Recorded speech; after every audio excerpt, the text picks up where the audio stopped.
Donc, moi, salue encore maintenant et moi, félicite nous du fait que le problème a multiplié dans le pays, mais nous-mêmes, nous devons garder persévérance dans le Seigneur. Et compte rendu, bien aimés frères et sœurs, compte rendu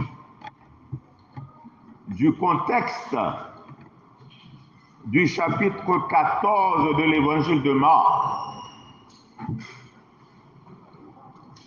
Ce chapitre 14,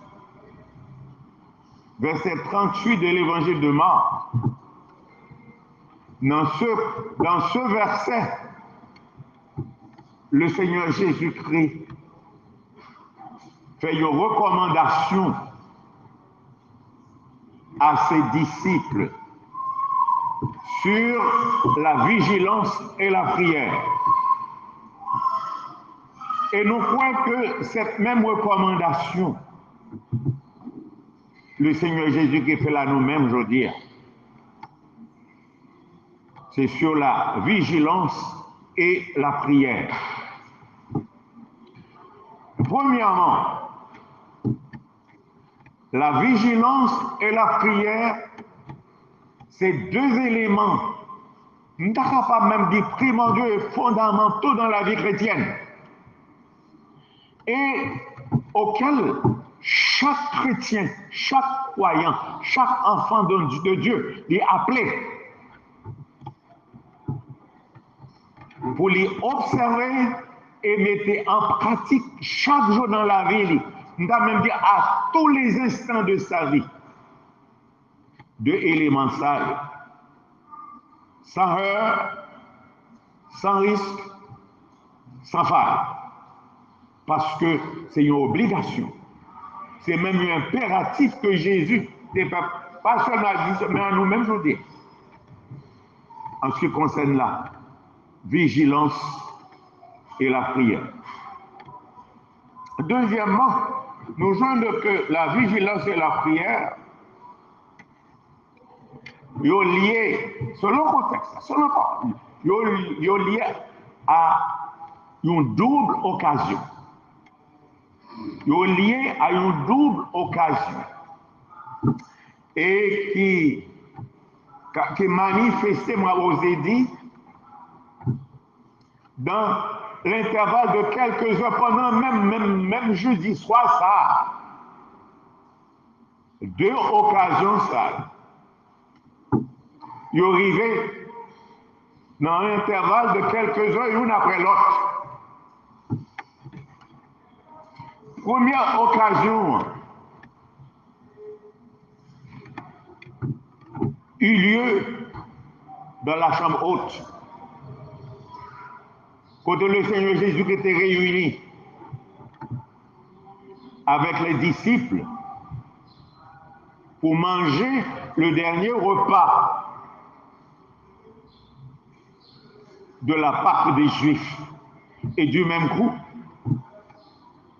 le Seigneur Jésus-Christ est institué ou célébré ou institué le symbole de son corps et de son sang sous les deux espèces, le pain sans levain et le fruit de la vigne qui était dans le couple là. Et texte a dit nous que les présenter pain sans levain. Il dit ceci est mon corps, ça veut dire ceci représente ou symbolise mon corps qui est rompu pour vous.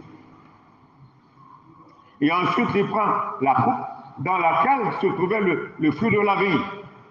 Il dit ceci est mon sang. Le sang de l'alliance qui est répandu pour plusieurs. Il dit faites ceci en mémoire de moi toutes les fois que vous en boirez.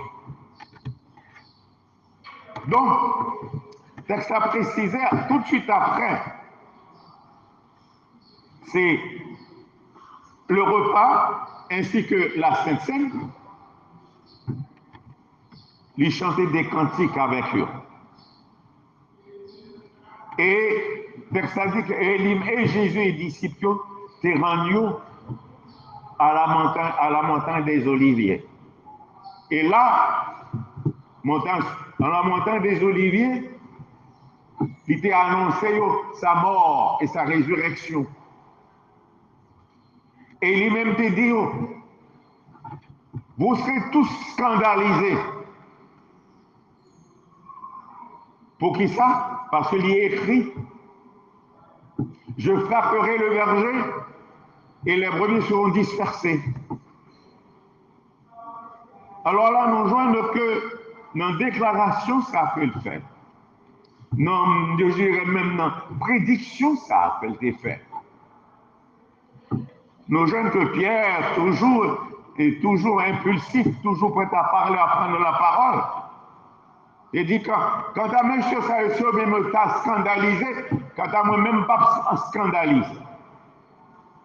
Nous comprenons que le Seigneur Jésus qui était gardé Pierre avec tristesse.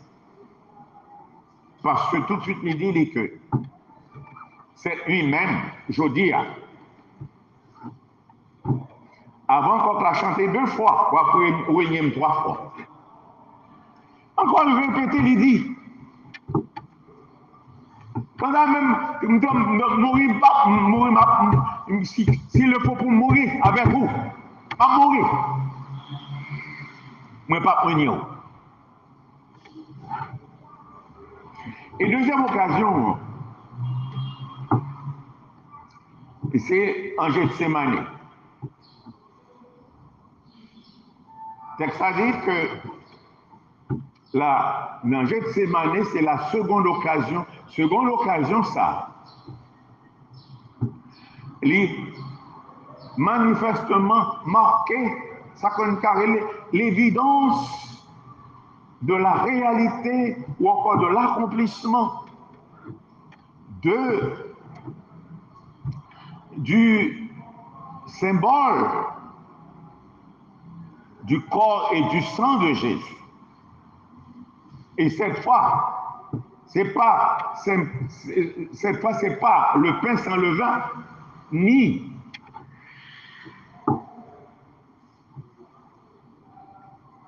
son sang, mais plutôt, ici c'est le symbole de sa mort, de ses souffrances, de sa mort sur la croix pour l'humanité, pour tous les hommes, pour eux-mêmes, et pour moi-même, et pour nous-mêmes qui lamentons. Et là, nous voyons que, là, nous lit le verset 32 de ce chapitre 14 de l'évangile de Marc. Il dit que le Seigneur Jésus est allé avec disciples en Gethsémani. Et là, en Gethsémani, il dit disciples chita ici.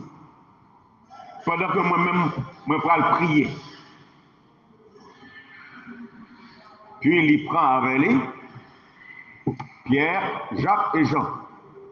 Si nous avons remarqué que ces 3 disciples, ils ont constitué, ça nous a brûlé les prémices de Jésus-Christ. Comment nous dit prémices? Parce que c'est eux les premiers qui ont commencé le ministère avec lui. Dans des occasions spéciales, il est toujours invité pour lui là avec lui. Et nous voyons que il semblait que Jésus était marché en compagnie de Pierre, Jacques et Jean vers le lieu qu'il n'a pas prié. Mais en chemin, il était commencé à éprouver de la frayeur, des angoisses, comme encore le poids de la souffrance, le poids de la mort que le dégain pour le subir pour l'humanité. Et des disciples, il dit Pierre, Jacques et Jean, mon âme est triste jusqu'à la mort. Il dit, restez ici et veillez. La question que nous sommes capables de poser, bien-aimés frères et sœurs, est-ce que Pierre, Jacques et Jean, te connaissent pour qui ça que Jésus te demandé pour veiller? Non, ils ne pas te connaître. Mais Jésus lui-même te connaît. Pour qui ça te demande pour veiller? Parce que Jésus te connaît au moment moment qui pour arriver. Il y a une heure à arriver. L'heure de persécution, l'heure d'humiliation, l'heure de honte, l'heure, je dirais même, l'heure de trahison, d'arrestation et de dispersion. Oui, il était connaît. L'heure ça vient pour arriver. Judas a trahi. Et la porte envoyée par le principal chef religieux, il a pas arrêté. Et disciples après la fuite. Et là, c'est peut-être ça que je dis. Restez ici, éveillés. Et qui t'aime dire, nous, bien-aimés frères et sœurs, chacun de nous là, nous avons un moment dans la vie, nous avons une heure dans la vie, nous. Nous avons une heure d'affliction. Nous avons une heure de malheur au moment de danger. Au moment de persécution. Nous avons même un moment de trahison.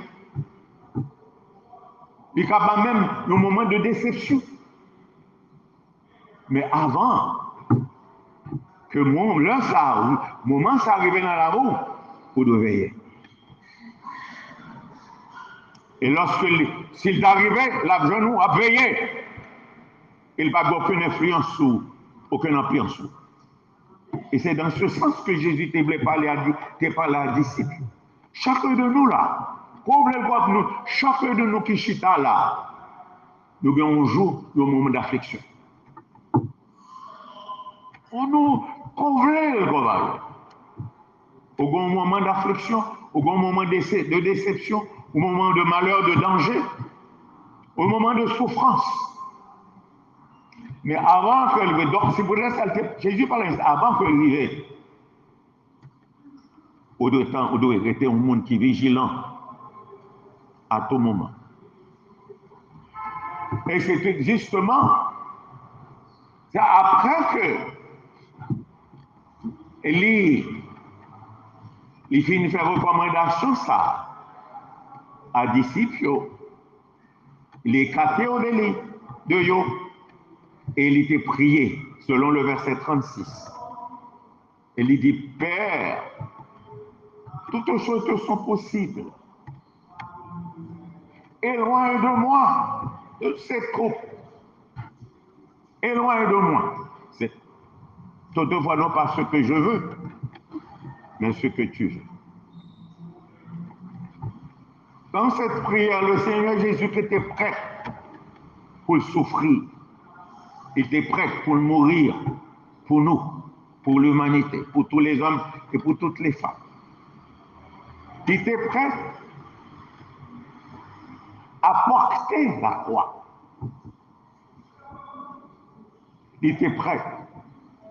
Capable d'un cœur dévoué et d'une âme tout à fait disposée pour faire la volonté de Dieu son Père. D'ailleurs, que de fois le répéter, l'on lit par exemple dans l'évangile de Jean, chapitre 6, verset 38, il dit, je suis descendu du ciel non pour faire ma volonté, mais la volonté de celui qui m'a envoyé. Et dans l'Épître aux Hébreux, chapitre 10, verset 5, verset 6 et verset 10, le texte a précisé, il dit que Jésus rentrant dans le monde, dit, tu n'as voulu ni offrande ni sacrifice, mais tu m'as formé un corps. Tu n'as agréé ni holocauste, ni sacrifice pour le péché. Mais j'ai dit, je viens pour faire ta volonté. Et l'on nous lit le verset 10 là. Il dit, cette volonté, c'est que nous avons été sanctifiés par l'offrande du corps de Christ une fois pour toutes. Évidemment,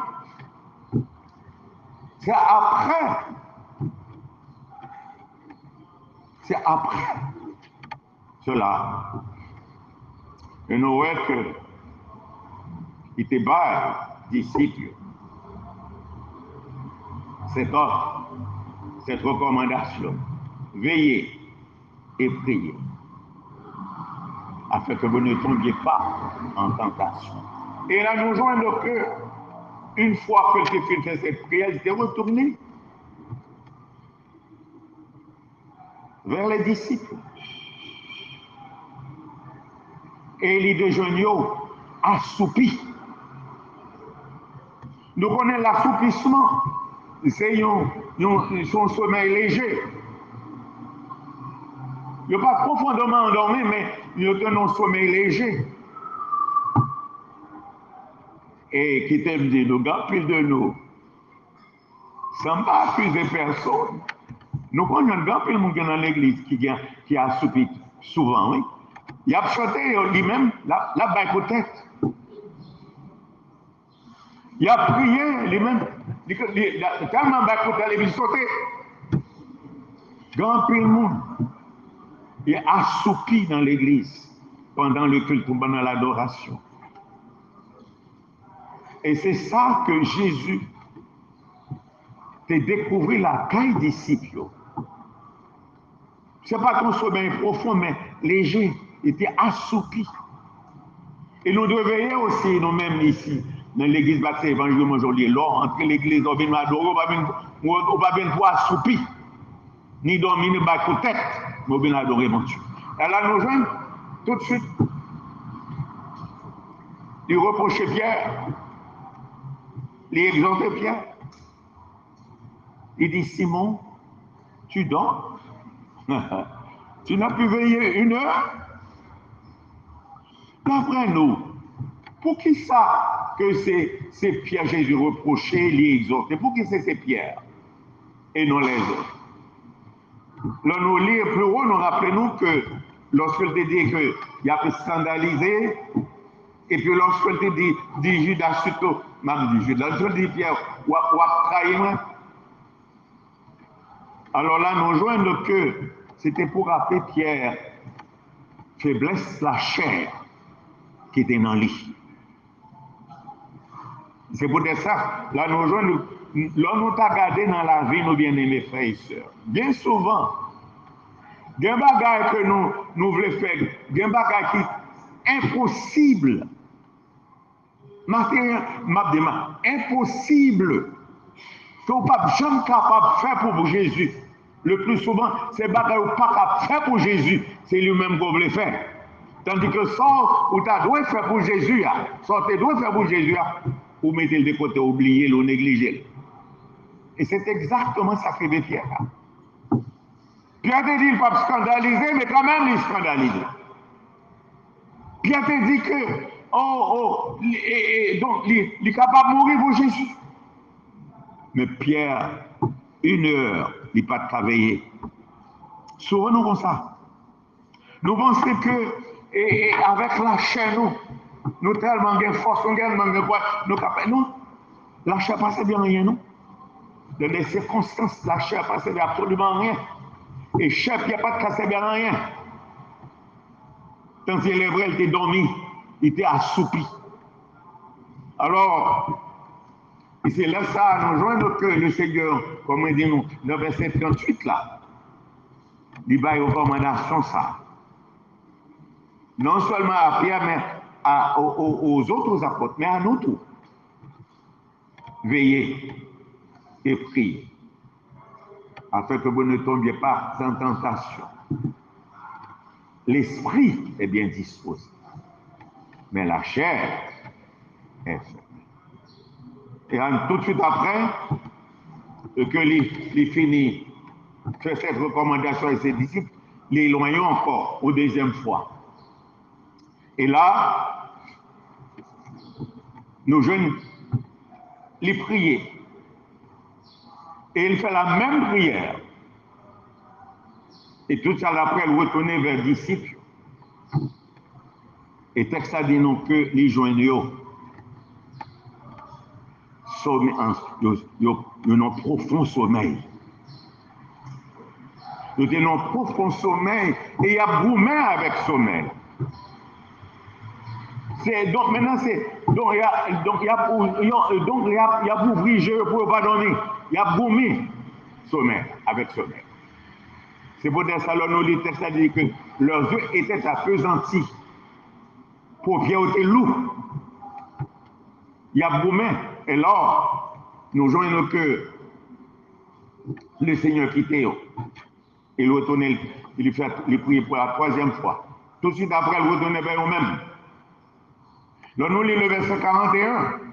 Jésus-Christ dit, dormez maintenant, reposez-vous. C'est assez. Qui donne de nous? C'est pas tout l'ironie, non? Le Seigneur n'a pas l'intention pour le moquer le disciple. Non. S'il te dit, dormez maintenant, ou encore, reposez-vous, non. C'était pour dire, ce n'est plus le moment de dormir, ce n'est plus le moment de se reposer. Parce que l'heure pour laquelle moi te dit nous devons veiller, nous pas veiller, elle est arrivée. Ah oui. Et c'est pour ça que tout le monde a bon moment, le cap privé dans la roue. On doit constamment au monde qui veiller, qui prier. Et lorsqu'un moment s'arrive, pour ne pas se prendre nous. Et c'est exactement ça qui à disciple. Lorsque Jésus dit ce n'est pas le moment pour nous prier, puisque l'heure est arrivée. Exactement. L'idéal, le Fils de l'homme, est livré aux mains des pécheurs. Moun qui livre même à la pochée. On nous lève en aller.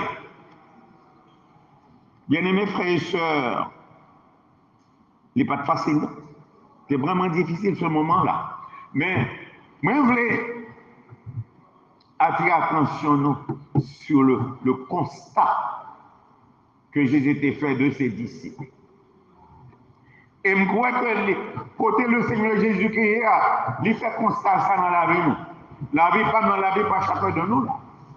Constat qu'il fait, il constater que les disciples étaient dans léthargie spirituelle et morale. La léthargie, qui s'allie? Qui ça léthargie? Donc nous voyons que c'est dans les cruciformes, un sommeil profond et prolongé qui est caractérisé par un sommeil profond et prolongé. Et dans le sommeil profond et prolongé, ça fonction la vie, les suspendus, fonction la vie, camper et pas fonctionner encore. Qui j'en ai? Est-ce que dans l'état spirituel moral? Et qui j'en là vous fonctionnez? La vie spirituelle ou la vie morale, est-ce qu'elle est suspendue? Est-ce qu'elle campée? Est-ce que toujours un peuple bouillant, agité, un peuple bouillant et engagé? Vous devez réaliser, bien aimés frères et sœurs, pas grand rien qui a échappé, Seigneur. Même constat qu'il fait dans la vie, il était fait dans la vie disciple, il a fait aujourd'hui dans la vie. Quoi. Si la vie ou s'il a fonctionné spirituellement, moralement, la vie spirituelle, ou est-ce qu'elle suspendue, est-ce qu'elle campait? Écoutez-moi, il y a 3 raisons pour lesquelles le Seigneur Jésus t'a fait recommandation ça. Le jeudi soir, en Gethsemane. Il y a trois raisons. Moi-même, je réduis en deux raisons. La première raison pour laquelle le Seigneur, Jésus-Christ, était fait recommandation à ses disciples sur la vigilance et la prière, c'est par rapport à la tentation. C'est à cause de la tentation. Et c'est pourquoi le texte a dit qu'il dit que il devait prier afin que vous ne tombiez pas en tentation. Et qui t'aime dire, il y a plusieurs mauvaises actions, mauvais sentiments qui entraînent nous tomber en tentation. Oh oui. Écoutez, même pas besoin d'aller plus loin, non? Nous avons des membres dans le corps, nous. Membres ça sont capables d'entrer nous tomber en tentation. Par exemple, vous avez des yeux, vous avez des mains, vous avez des pieds, vous avez une bouche. Vous pouvez tomber en tentation. Et là, je voulais nous demander où est la Bible dans Matthieu chapitre 5. Matthieu chapitre 5, verset 27 à 30. Il dit, vous avez appris qu'il a été dit, tu ne commettras point d'adultère. Mais moi, j'ai dit que quiconque regarde une femme pour la convoiter a déjà commis un adultère avec elle dans son cœur. Si ton œil droit est pour toi une occasion de chute, arrache-le et jette-le loin de toi, car il est avantageux pour toi qu'un seul de tes membres périsse et que tout ton corps ne soit pas jeté dans la gerbe. Question qu'a posée. Qui gens que ou capable d'arracher Jéhu et jeter loin de vous? Ou capable prendre un ciseau pour crever Jéhu? Ou soit pour un arme pour péter Jéhu? Non. C'est peut-être un mal. C'est agir mal. C'est fort souffrir. Qui gens? Mais par votre vigilance, par votre discernement spirituel et par votre vigilance, si Dieu va dire non, non. Et peut dire en arrière de moi. Ça t'a pas, ça, c'est la chair. On va besoin aux âmes. La vigilance, le discernement spirituel chrétien. Au capable de dire non, Dieu. Ou soit non main, non bouche, non pied. On ne peut pas tomber. Mais souvent, et c'est ça qui arrive, lorsque nous pas parés, lorsque nous pas vigilants, est-ce que nous pas prêts pour prier, pour nous repousser, chasser, et donc cette situation dans laquelle nous trouvons. Alors là, nous jouons que nous n'avons pas besoin de parler de bain, nous n'avons pas besoin de parler de bouche, nous n'avons pas besoin de parler de pied. C'est la même chose. Et nous jouons, lorsque nous lisons, c'est très simple, lorsque nous lisons la parole de Dieu, nous montrons clairement et comment des mauvaises actions, des convoitises, des tentations, nous qu'à tomber là-dedans, mais si seulement nous veillons, c'est pas veiller sur mon nom, veiller sur tête, sur action, sur comportement, sur attitude ou sur la vie personnelle. Et deuxième raison, et pour laquelle le Seigneur m'a nous recommandation ça, c'est parce que bien aimé frère et soeur, la caille ou mon frère, la caille ou ma soeur, la caille moi, nous avons un véritable combat. Un véritable combat, une grande bataille qui livrait la caille nous. C'est la bataille de la bonne disposition de l'esprit et la bataille de la faiblesse de la chair. Deux combats, une bataille qui livre dans la vie nous, entre la bonne disposition de l'esprit et la faiblesse de la chair. Et faiblesse de la chair, il y a une tendance. Et c'est peut-être ça que nous voit l'apôtre Paul dans Romains. Il a expérimenté cette bataille dans sa vie. Et il était capable, même sous la direction du Saint-Esprit, d'écrire ce chapitre 7 de l'Épître aux Romains. Et côté là, il fait exposer la situation. D'abord, dans le verset 18, là, il dit, ce qui est bon, n'habite pas en moi. Je le sais, mais dans ma chair. Et il dit encore, j'ai le pouvoir, mais j'ai la volonté plutôt. J'ai la volonté et non le pouvoir de faire le bien. Dans le verset 20, il dit que non, moi-même, moi, ouais, gagne une loi. Quand vous le faites bien, mal l'a attaché à moi.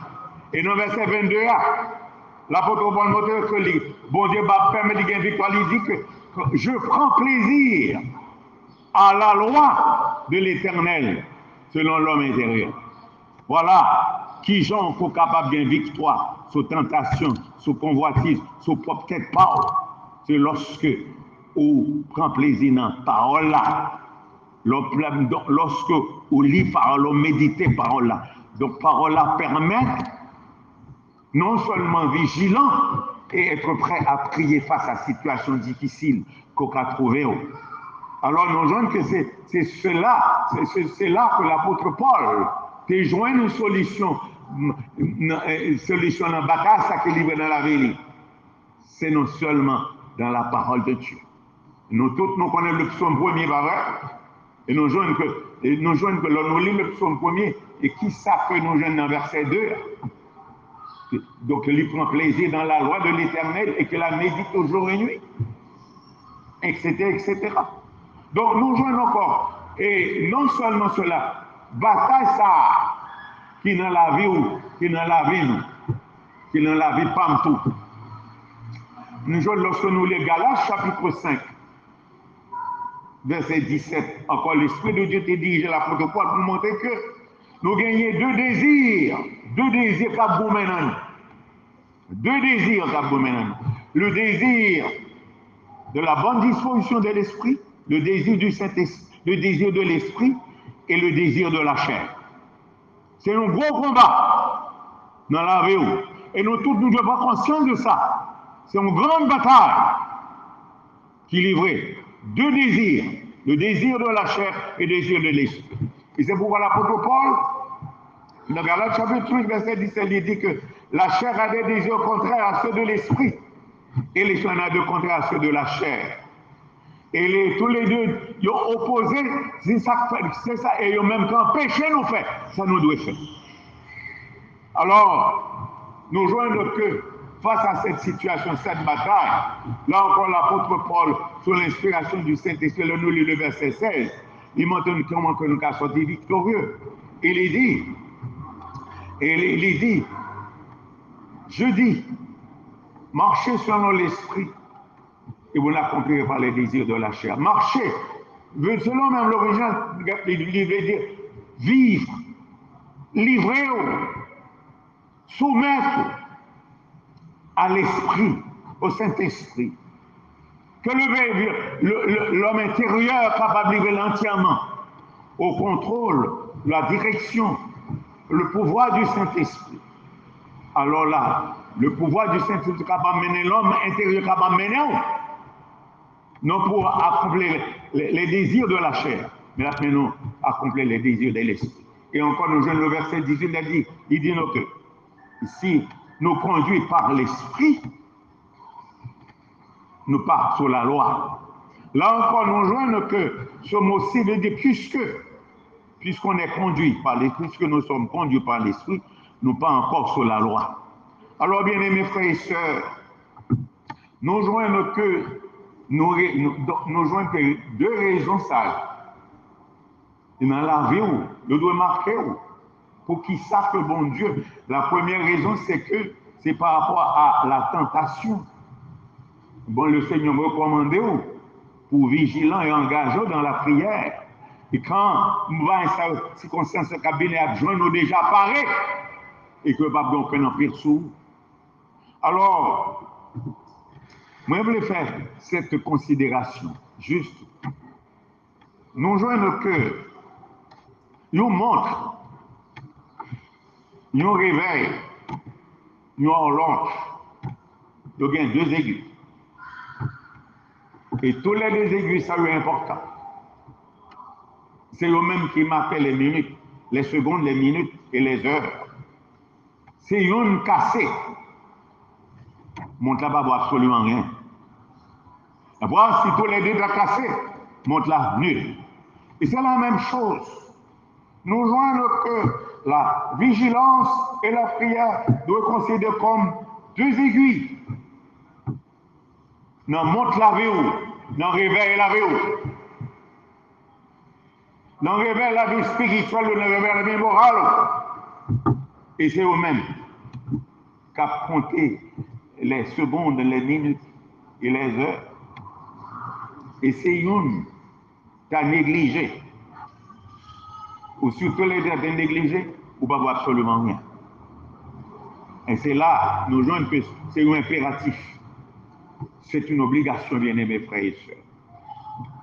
Tous les deux doivent exister dans la roue. Ou pas capable de vivre sans eux.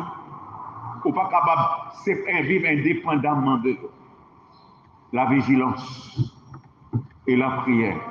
Et ce n'est pas sans raison. Parce que il t'a pas été disciple dans le monde. Il a connaît à faire face à de grandes difficultés, de grandes épreuves. Nous-mêmes tout. On a considéré dans le pays ça que d'épreuves, que de souffrances, que de difficultés que nous avons fait face. Alors, que nous sommes capables de réaliser que le Seigneur quitté pour nous ces deux éléments, la vigilance et la prière. On nous considère comme un impératif, comme une obligation de chaque jour de notre vie. Que bon Dieu bénisse.